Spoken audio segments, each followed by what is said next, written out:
I am Ralph Michaels, and we are going to the West Coast to talk two college basketball games for tonight, Thursday, February the 6th. The first game I'm going to break down is St. Mary's in San Francisco. Current line, looking at the WagerTalk live odds screen, we have St. Mary's a 4.5 or 5-point road favorite, a total of 131.5. Many times when you're handicapping these games, you come into the preview with preconceived ideas.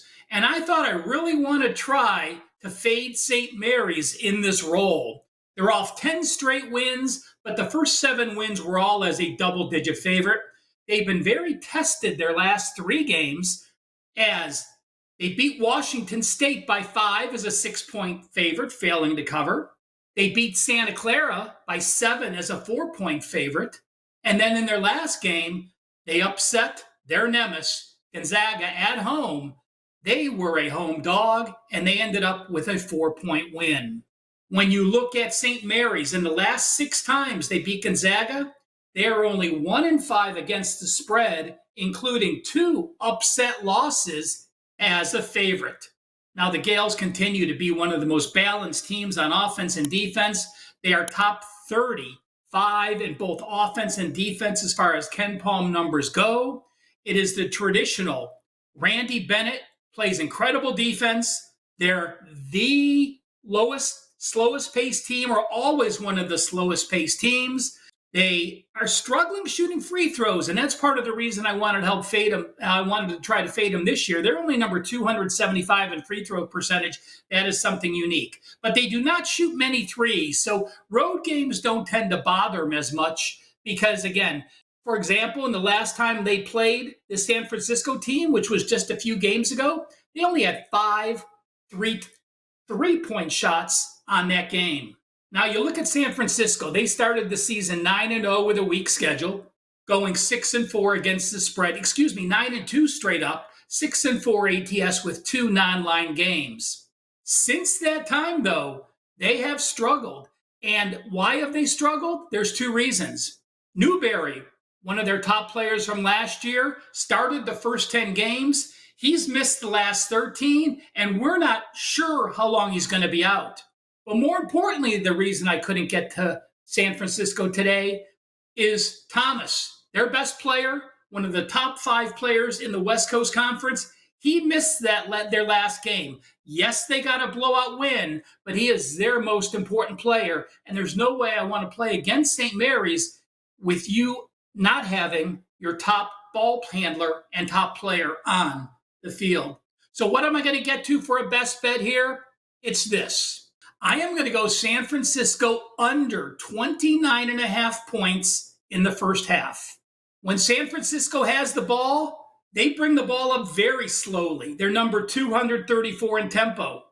I already told you. St. Mary's number 358 overall in tempo and number 358 in offensive tempo.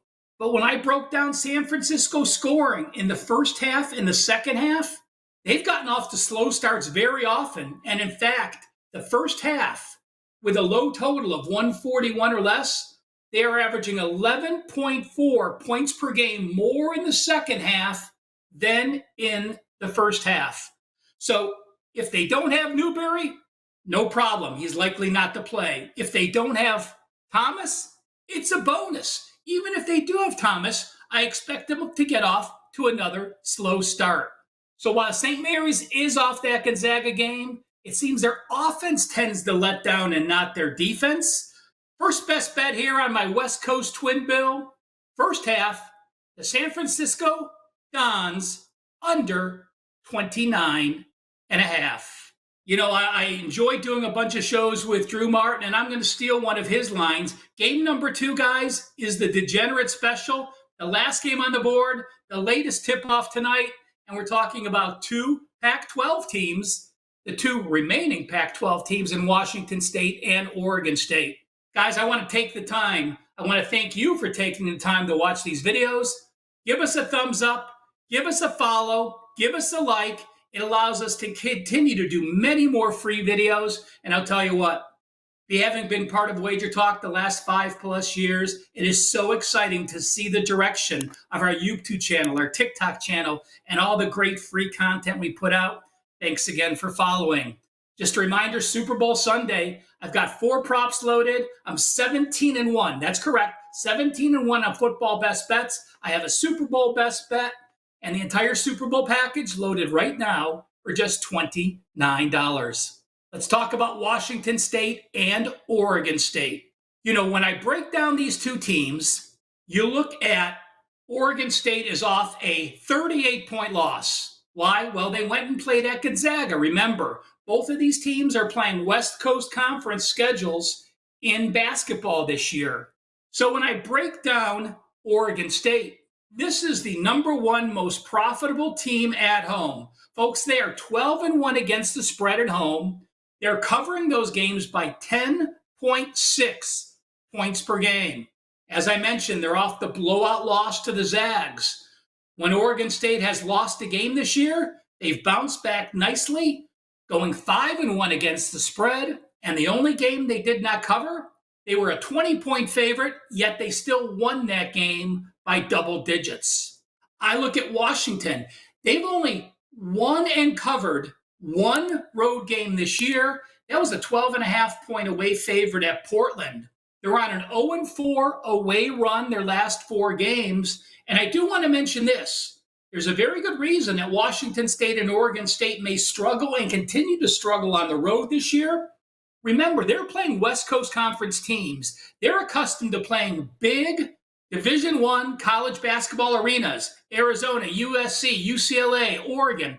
Now they're playing West Coast Conference teams, and they're playing in very small venues. It's a completely different sight line. The crowd reacts differently. They're so much closer to you on the field, on the court, that there is a very good reason why these teams have a very bad road versus home dichotomy record.